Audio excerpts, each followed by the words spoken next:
नमस्कार, on the स्पोर्टमा स्वागत छ। म प्रशान्त ठाकुर। सरकारले 15 गतेदेखि सम्पूर्ण होटलहरू खुल्न दिने भनेको छ। यस्तो अवस्थामा सङ्क्रमणको जोखिमलाई मध्यनजर गर्दै होटलहरूले के कस्तो तयारी गरेर अब खुल्दैछन्, त्यसैगरी लकडाउनले होटल व्यवसायमा कस्तो प्रभाव पारेको छ र अब होटल व्यवसायहरू कसरी अगाडि बढ्छन् लगायतका कुराकानी गर्नको लागि आज मसँग होटल सङ्घ नेपालका उपाध्यक्ष विनायक शाह हुनुहुन्छ। स्वागत छ यहाँ। हस्, धन्यवाद। अब 15 गतेदेखि होटलहरू खुल्ने भनेको छ। कतिवटा होटलहरू देशभरि खुलिरहेका छन्, के कस्तो तयारी गरेर खुलिरहेका? अहिले अब यो सङ्क्रमणको अवस्थामा अब हाम्रो त 4 महिनादेखि चाहिँ सबै टोटल्ली बन्द छ भनेको हाम्रो कारोबारहरू शून्य भएको अवस्थामा अहिले हाम्रो उद्देश्य भनेकै खर्च कसरी घटाउने कसरी भन्ने हुन्छ। यो अवस्थामा खोलेर हामीलाई के हुन्छ, प्रतिफल के हुन्छ सबैले हेरिहाल्छन्। मलाई के लाग्छ भन्दाखेरि मेरो व्यक्तिगत धारणा चाहिँ अब साना र मझौला खालका होटलहरू केही पार्सल ओपनिङ गर्छन्, ठुला होटलको खोल्ने बित्तिकै उहाँहरूको ठुलो खर्च हुन्छ। खर्च भएर अब बजारबाट त्यो अब केही तुरुन्तै त सेल्स हुने अवस्था छैन अहिले। त्यसले गर्दाखेरि खोले पनि सानो पार्सल अवस्थामा खोल्ने अवस्था हुन्छ। अहिले चाहिँ साना र मझौला खालका होटलहरू चाहिँ केही खुल्छन् भनेपछि सबै होटलहरू चाहिँ अहिले खुल्ने अवस्था एकैचोटि खुल्दैनन्। अब अहिले के छ भन्दाखेरि जस्तो मेरै होटल भन्नुहोस् न, म एयरपोर्टको नजिकमा छु। अब सरकारले भदौ 1 गतेबाट डोमेस्टिक र इन्टरनेसनल फ्लाइट चलाउने भन्नुभएको छ।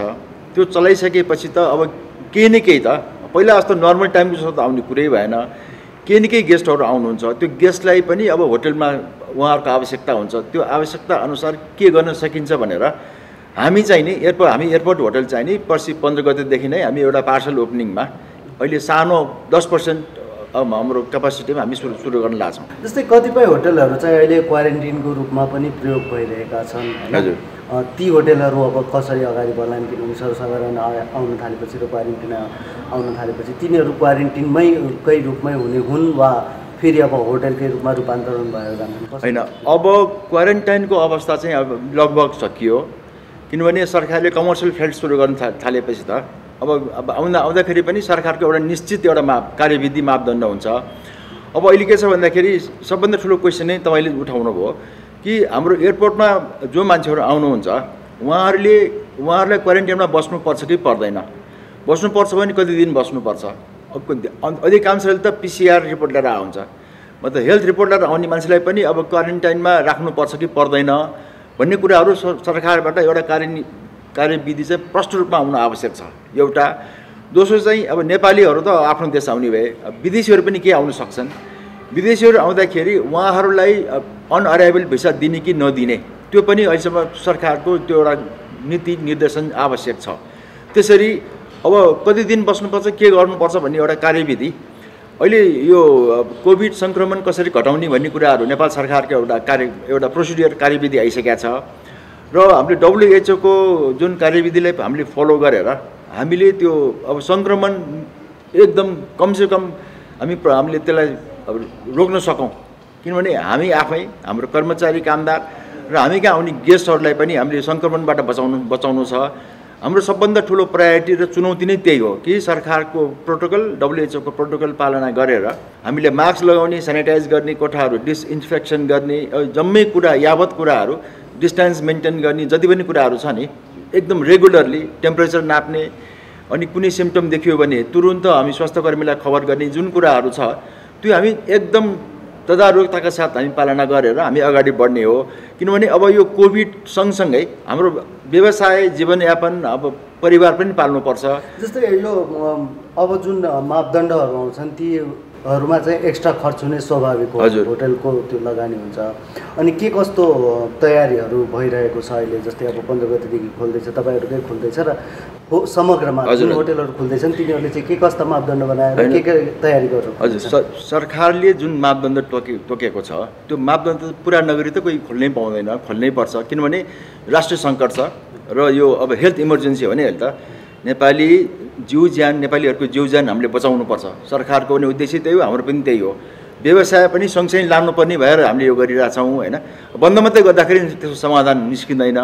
त्यसले गर्दाखेरि सरकारले तोकेका सबै मापदण्ड हामी पुरा गर्छौँ। हो, त्यसमा खर्च लाग्छ। अब खर्चको मुख हेर्ने कुरो भएन अहिले। घाटा नाफा भन्ने कुराहरू आफ्नो ठाउँमा छ, तर अब यो त आवश्यकता त्यही छ। हाम्रो जीव ज्यान बचाउनु पऱ्यो नि सबैको, त्यसको लागि हामीले यो सबै अब अलि खर्च बढी भए पनि लगाउनै पर्यो। र के छ भन्दाखेरि मापदण्डमा चाहिँ एउटा गेस्टले कोठा छोडेर गएपछि चेकआउट भइसकेपछि 48 घन्टा त्यो कोठा खाली राख्नुपर्छ भनेको हामीले अर्को मान्छे राख्न सक्दैनौँ भनेको यी कुराहरू अब अलिकति खर्च बढ्ने कुराहरू त हो। जस्तो हवाईजहाजमा पनि अब क्यापासिटीको 50% मात्रै युज गर्ने, बसमा 50% मात्रै युज गर्ने, क्षमताको 50% मात्रै भन्ने कुराहरू छ नि। त्यसले अब खर्च त बढ्छ, खर्च बढे पनि अब यो त आवश्यकता हो, राष्ट्रिय आवश्यकता हो, यसमा नाइ भन्न सकिँदैन नि, यसरी अगाडि बढ्ने हो। जस्तै यो बिचमा लामो समय होटल व्यवसाय बन्द भयो, भिजिट 2020ले गर्दाखेरि कतिपयले लगानी धेरै गरेका थिए, त्यो अब क्यान्सल भयो। अनि जुन मौद्रिक नीतिले चाहिँ यो होटल व्यवसायले कतिको समेटेको पाउनु भयो? अब पर्यटन क्षेत्रलाई होटललाई मौद्रिक नीतिले केही हदसम्म हामीलाई अब राहत दिने प्रयास गरेको छ। अब हाम्रो समस्या भने के भन्दाखेरि हामीसँग काम गर्ने कर्मचारी कामदार हुनुहुन्छ नि, हाम्रो खर्चको झन् 40% चाहिँ नि हाम्रो कर्मचारी कामदारको तलब भत्तामा खर्च हुन्छ। अब त्यो पैसा हामीलाई के छ भने सरकारबाट हामीले खास केही राहत अरू केही पाएको छैनौँ। हाम्रो चाहिँ माग चाहिँ नि रोजगारी संरक्षण कोष एउटा खोलिदिएर, जस्तो सामाजिक सुरक्षा कोषमा जुन रकम जम्मा ठुलो रकम जम्मा भएको छ त्यसमध्येबाट यो आवश्यकता अनुसार अब यस्तै बेलामा खर्च गर्ने पैसा हो, त्यसमा केही खर्च गरिदियोस् भन्ने हाम्रो सरकारसँग हाम्रो अनुरोध थियो। त्यो खास सुनवाई भएन। अब सरकारले के भनेको छ भने 50 अरब रुपियाँको एउटा पुनरुत्थान कोष खडा गरेको छ। त्यसलाई चाहिँ 5% ब्याज दरमा त्यो पैसा लिएर वर्किङ क्यापिटल अब यो हाम्रो कर्मचारीको तलब लगायत अब घर भाडा होला, अब जम्मै कुराहरू त्यसबाट खर्च गर्ने भन्ने एउटा नीति बनेको छ। तर आजको दिनसम्म त्यो 50 अरब रुपियाँ चाहिँ नि अब सञ्चालन कसरी हुन्छ, कहाँ हुन्छ, त्यसको कार्यविधि के भन्ने प्रष्ट रूपमा आइसकेका छैन। हामीले बुझेअनुसार चाहिँ नि राष्ट्र ब्याङ्कको भनाइअनुसार चाहिँ यो पैसा नेपाल सरकारले एउटा त्यो कोष 50 अरबको कोष खडा गरिदिइसकेपछि मात्रै यो राष्ट्र ब्याङ्क लगायत ब्याङ्कले व्यवस्थापन गर्ने हो। त्यस कारणले हाम्रो सरकारसँग एउटा माग के छ भन्दाखेरि यो एकदमै ढिलो भइसकेको छ। सक्दो चाँडो यो पैसा चाहिँ यो व्यवस्थापन हुनु पर्यो। त्यसले गर्दाखेरि हाम्रा कर्मचारी कामदारहरूले पनि तलब दिनु पऱ्यो नि, हामीले दिन सकिरहेको अवस्था छैन। अनि यो अब घर गर्दनलाई घर भाडा दिनु पर्यो, जम्मै कुराहरू त्यो पैसाको हामी इन्तजारमा छौँ अहिले। जस्तै अब तपाईँहरूको कर्मचारी जुन हुनुहुन्छ उहाँहरू पनि अब सङ्क्रमणको जोखिम बढ्न जान्छ खुल्यो भनेपछि अवश्य पनि होइन। अनि उहाँहरूको जोखिम न्यूनीकरणको लागि वा उहाँहरूको सुरक्षाको लागि के त्यस्तो तपाईँको सङ्घले त्यो गरेको छ? त्यसमा हामीले भन्यो नि नेपाल सरकारको जुन प्रोटोकल छ, हाम्रो पर्यटन मन्त्रालय, नेपाल टुरिज्म बोर्ड, हामी पनि बिमा लगायतको कुराहरू हामी लगाएर होइन, बिमा लगायतको एउटा आर्थिक पक्ष भयो। त्यो चाहिँ अब PPE लगाउने, मास्क लगाउने, अनि डिस्टेन्स मेन्टेन गर्ने, त्यो अब सर्भिस गर्दाखेरि अब एक अर्काबाट टाढा बस्ने होइन। अब हाम्रो गेस्टलाई सर्भिस गर्दाखेरि पनि अलि डिस्टेन्स मेन्टेन गरेर 2 मिटरको डिस्टेन्स मेन्टेन गर्ने जम्मै कुराहरू छ। त्यो कुराहरू हामी एकदमै पालना गरेर अब हाम्रो कर्मचारीको जीव ज्यान पनि हामीले हेर्नुपर्छ। त्यस कारणले सङ्क्रमण सकेसम्म कम होस् हाम्रो कर्मचारीलाई, हाम्रो गेस्टलाई भन्ने कुराहरू हामी एकदम सूक्ष्म ढङ्गले हामी हेर्छौँ। अनि जस्तै बिमा लगायतको कुराहरूमा पनि केही सोच्नु भएको छ कि योजना? होइन, उहाँहरूलाई हाम्रो यो अब कोभिडको बिमा पनि छ र अब त्यसमा अब यो सरकारबाट आएको छ। अनि हामीले आफ्नो व्यक्तिगत हाम्रो आफ्नो प्रतिष्ठानको स्तरबाट पनि अब हामीले अगाडि बढ्नु छ। अब यो अहिले सानो स्केलमा खोलेर पनि अब जसरी बजारबाट मार्केटमा बिस्तारै बढ्दै गयो, डिमान्ड बढ्दै गयो, होटल रुमको डिमान्ड बढ्दै गयो, अब सानोतिनो मिटिङहरू अब यस्ता कुराहरू आउन थाल्यो भने हामी हाम्रो कर्मचारीहरूको सेवा सुविधा पनि हामी त्यही अनुसारको बढाउँदै हेर्दै जाने कुराहरू छ। यसमा हामी सचेत छौँ। अब अन्तिममा अहिले पनि भन्नुभयो अब ठुलो होटलहरू खुल्न अझ टाइम लाग्छ होला, के लाग्छ कसरी तपाईँहरू अब होटल व्यवसाय, किनभने यो 4 महिनाको लकडाउन मात्रै होइन, कोरोना सङ्कट भइसकेपछि अहिले चर्चा परिचर्चा भइरहेको छ, विश्वमै धेरै व्यवसायहरूको रूपान्तरण हुन्छ वा परिवर्तन हुन्छ। अब होटल व्यवसाय चाहिँ कुन दिशातर्फ जान्छ, कसरी जान्छ? एकदमै गाह्रो अवस्था हो होइन। अब यसमा कति हामीले अगाडि प्लान गर्न सकेनौँ, अब एकजुट भएर अगाडि काम गर्न सकेनौँ भने धेरै व्यवसाय पलायन हुने अवस्था छ अहिले। जस्तो हाम्रो यो जनयुद्धको ताकमा जस्तो blue star hotel, Sherpa hotel, Narayani होटलहरू बन्द भएको छ नि, त्योभन्दा पनि एकदम विषम परिस्थिति अहिले हो होइन। त्यो एकदम गाह्रो छ। तर हरेस खान हुँदैन। अब परेको समस्या जुट्नै पर्छ। हामी सरकारसँग सहकार्य गरेर हामी आफूमा पनि नेपाललाई माया गर्ने राष्ट्रिय अन्तर्राष्ट्रिय व्यक्तित्वहरू अब सङ्घ संस्थाहरू काफी हुनुहुन्छ।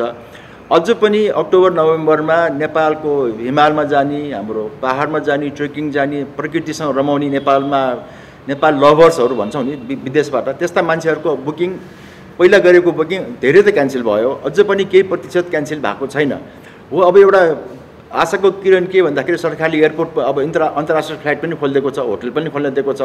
यसमा हामी सबै एउटा सहकार्य गरेर यसमा हामी अगाडि अब केही मात्रामा अब नर्मल हुनलाई त अर्को 1.5-2 वर्ष लाग्छ होला, तर अब अगाडि बिस्तारै बढ्दै जाने हो एउटा कुरा। अनि सरकारले यसपालिको बजेटबाट देश दर्शन कार्यक्रम भनेर एउटा डोमेस्टिक टुरिज्म प्रमोसनलाई पनि एउटा राम्रोसँग हेरिदिएको छ। यसको पनि हामीले एउटा हाम्रो आफ्नो होमवर्क गरेर काम हाम्रो यो प्याकेजहरू बनाइरहेका छौँ। नेपालीहरू पनि एक देशबाट आफ्नो एउटा ठाउँबाट अर्को ठाउँमा जान सक्नुहुन्छ नि, विदेश त जान गाह्रो होला, स्वदेश पनि त्यो गर्न सक्नुहुन्छ। अनि सानोतिना अब हाम्रो रेस्टुरेन्ट हामीले टेक अवे गर्न सक्छौँ, अब हामीले त्यो होम डेलिभरी गर्न सक्छौँ, अब सानोतिना सरकारको नियम पालना गरेर मिटिङहरू गर्न सक्छौँ। यी कुराहरू छ। यो कुरा त हामीले क्रिएट गर्दै जाने हो। अब सुरुवात भयो, सुरुवात भएपछि हामीलाई के गरौँ भन्ने हाम्रो जोस पनि बढिएको छ अहिले होइन। त्यसमा हामी अब काम गर्दै जाउँ, हेरौँ अब किन समस्या त सधैँ हुन्छ, समस्या समाधान गरेर यसमा हामीले जित्नै पर्छ। यो मानवताको लागि ठुलो चुनौती हो, हामीले यसमा जित्छौँ भन्ने हामीसँग कन्फिडेन्स छ। हस् धन्यवाद। लकडाउनपछि अब होटल व्यवसाय कसरी अगाडि बढ्दैछ, त्यसै गरी लकडाउनले होटल व्यवसायलाई के कस्तो प्रभाव पार्यो लगायतका विषयमा आज हामी अन द स्पोटमा कुराकानी गऱ्यौँ। कार्यक्रमको निर्धारित समय सकिएको छ। क्यामेरामा गोपाल पङ्गेनी र माधव प्रसाद घिमिरेको साथमा म प्रशान्त ठाकुरलाई पनि बिदा दिनुहोस्। नमस्ते।